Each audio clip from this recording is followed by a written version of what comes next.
makikita naman natin, simula na yung construction. Mayroon na rin sila mga scaffolding na yan mga luma beam, ginagamit sa pagbuo ng platform. May mga ano na rin sila dito. Ang dami, ayun precast concrete slab po yan, mga kasikap. Tingnan nyo dyan. Yan, meron na rin silang bakod dito. Sinimulan ko to, walang naniniwala sa paligid ko. Ano? Happy Sunday afternoon sa lahat ng mga kababayan natin, Mabel Luzon, Visayas at Mindanao, at maging sa mga kababayan natin on abroad, mga OFW immigrants. Happy Sunday po sa ating lahat. Katapusan na po ngayon ng buwan ng Marso, no? At alas 5 na po ng hapon. Nandito po tayo ngayon sa kaban ng A. Bonifacio at mag-update po tayo dito kung ano na yung progress sa off-ramp mula south at patungo dito sa A. Bonifacio hanggang doon sa may Balintawak. So ayan po yung i-update natin ngayong hapon ito, at bago tayo magtungo doon, kakanan muna tayo dyan at mag-u-turn tayo doon sa may Laloma Crematorium at babalik naman tayo patungo doon naman sa may Quezon Avenue at kutin natin yan, titingnan natin kung may progress na ba. So ayan, wag na po natin patagalin to, tara, let's go!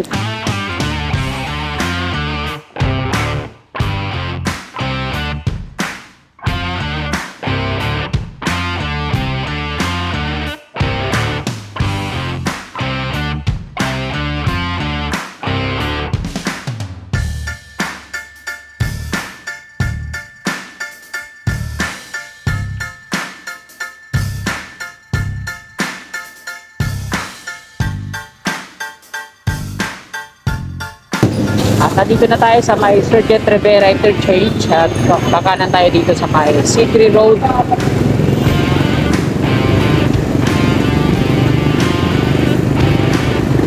Ito naman sa kaliwa natin yung off-ramp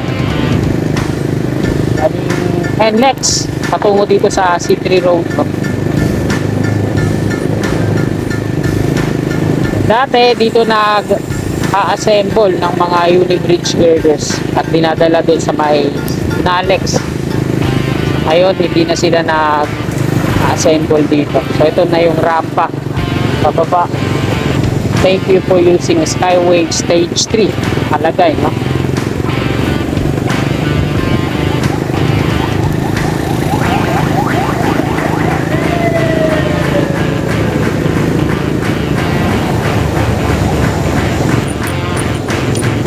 Dito tayo mag-U-turn, no?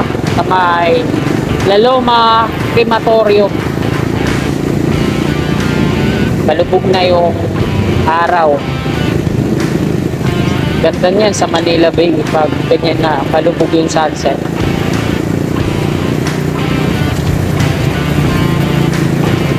Ito naman yung on-ramp. At dito po tayo mag-U-turn. Yung mga sasakyan na yan, diretso yan dito sa may palabas ng EDSA. Dadaanan nila yung bagong City Hall ng Caloocan. Avenue LRT1 station naman doon sa unahan. At dito na po ako mag-U-turn.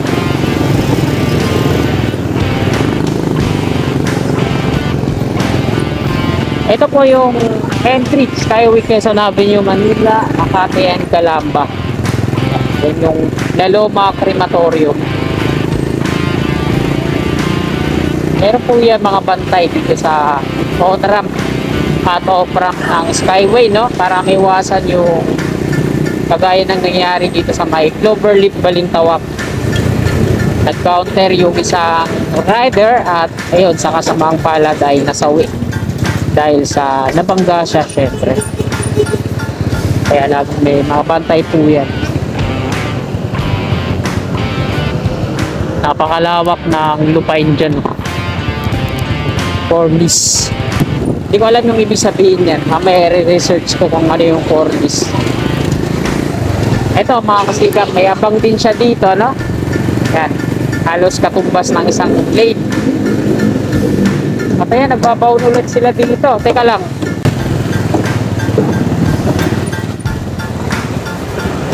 Ito po tayo mga kasikap sa ilalim ng viaduct ng Skyway Stage 3. sa kahabaan ng C3 Road. At ito, meron silang rebar ulit na binaon dito. At ito ay para sa footbridge siguro, no? Kasi meron dun sa kabila. At meron din dito. Ayan, meron ng hukay niya pero hindi pa totally kagaya na ito. Para sa tingin ko lang, para sa footbridge to yung ginagawa dito. Tabayanan natin yan at i-update naman din natin yan lagi.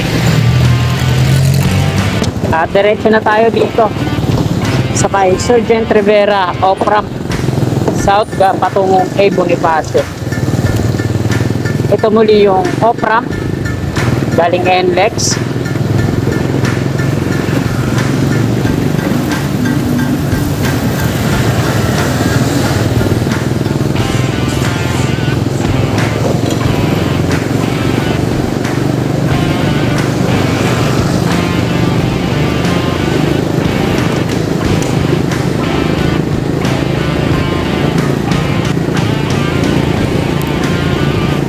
Sergeant Rivera interchange na po yan dyan.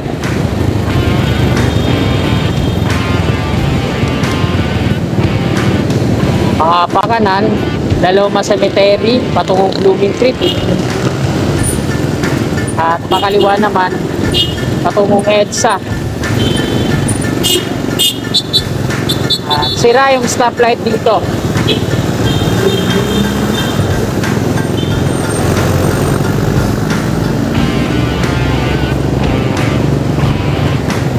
Inusog na rin yung mga concrete barrier dito. Ginawa na lang isang linya.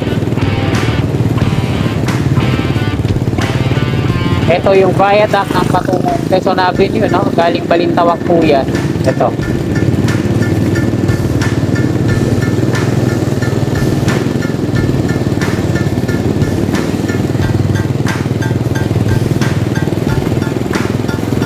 At dito tayo mag-u-turn sa unahan.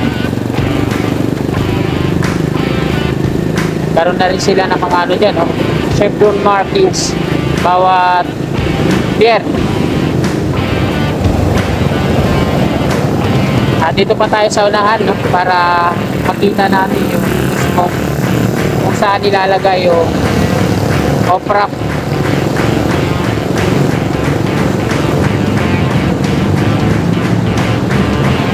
Dito tayo sa may pedestrian. Dami mga bata dito, no? Napakadelikado tong mga batang to. Dito pa naglalaro sa kalye mismo. Natsambahan sila ng mga malalaking truck dito. Nako po. Hinahayaan lang ng mga magulang ngayon, ha. Dito yan sa looban. Hinahayaan lang ng mga magulang. Tapos pag nahagit yan ng mga sasakyan, nasa gasaan, kasalanan na naman ng mga sasakyan. Alam niyo naman yung batas dito sa Pilipinas, no? Kung ikaw na yung pinirumisyo, ikaw pa ngayon ang mananagot sa batas.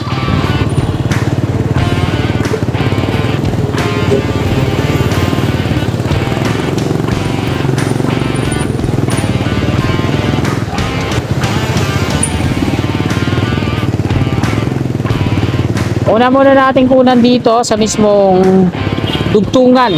Umpisa ng off-ramp patungong A. Bonifacio. Ito yung mga pier columns niyan, hilera patungo doon.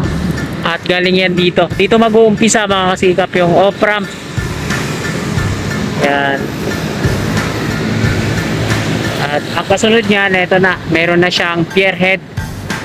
Tapos yung nando doon, yung kasunod naman, column pa lang, wala pang pier head. Yung tataas po niyan, ayan o. So, tingnan natin dito. Dito sa baba, ito yung patungong C3 Road, no?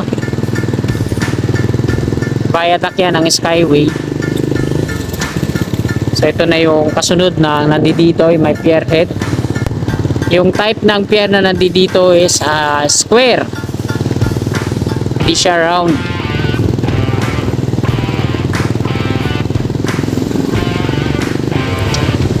Ito naman yung kasunod. Tingnan natin dyan sa may pakanan kung tinutuloy na ba nila dyan. Yan, nilagyan na nila ng mga chevron markings yan po yan.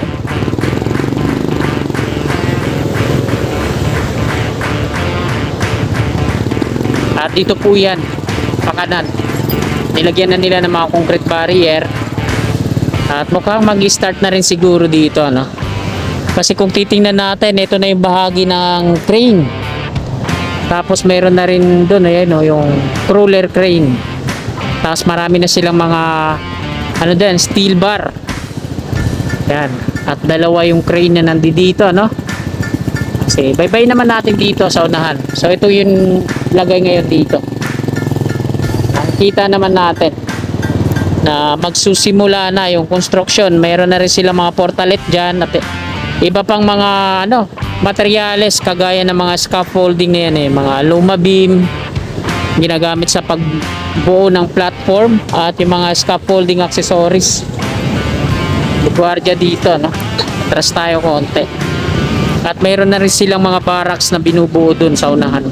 So mag-start na to mga kasikap. Bye-bye natin yan. Tara, let's go.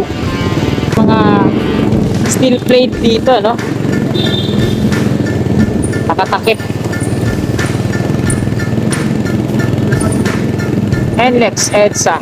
Merging ano to, no?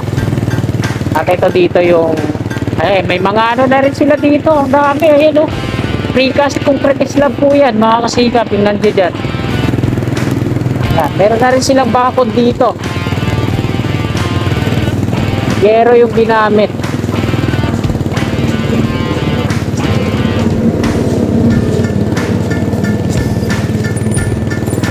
Ayan, meron na silang mga barracks dito. So, ayan, tutuloy na nga siguro yung construction dito, ano? Ayan, inaayos na rin nila yung mga rebar dito.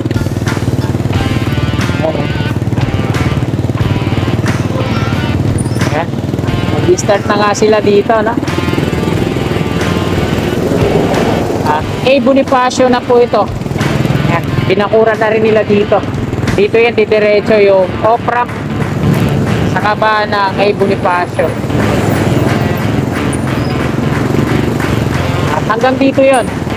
So, kaba na po ito ng A Bonifacio at ito nga yung establishment dito sa unahan na tinutumbok ng off-ramp. Ay, natanong ko yung guardia dyan kung madidemolish ba yan. O, sabi nila, private property na daw po yan. Ano yan, mga condominium yun nandiyan sa likuran. At hindi na daw sila madadamay. Hanggang dito lang daw yung off-ramp. Papasok na yan dito sa A Bonifacio. Pakaliwa. Diretso na po yan patungo doon. At ayan mga kasikap, hanggang dito na lang po yung update natin ngayong araw ng Linggo. Katapusan po ng Marso. At alas 5:30 na po ng hapon, magagabi na po, no? Papaalam na po ako. Kung nagustuhan nyo po tong video na to, ayan, paki-like na lang po. At sa mga kasikap natin na naabot ang video na to na hindi pa po nakakapag-subscribe sa aking munting YouTube channel at nais nyo po maging kabahagi, no? Click lang po natin yung subscribe button dyan sa gawing kanan, sa baba at yung katabi niyang bell. Bell po natin para always updated po lagi tayo sa akin pang mga bagong i-upload na video. Maraming salamat mga kasikap. Magandang hapon at God bless po sa ating lahat. You're my angel, angel baby, angel.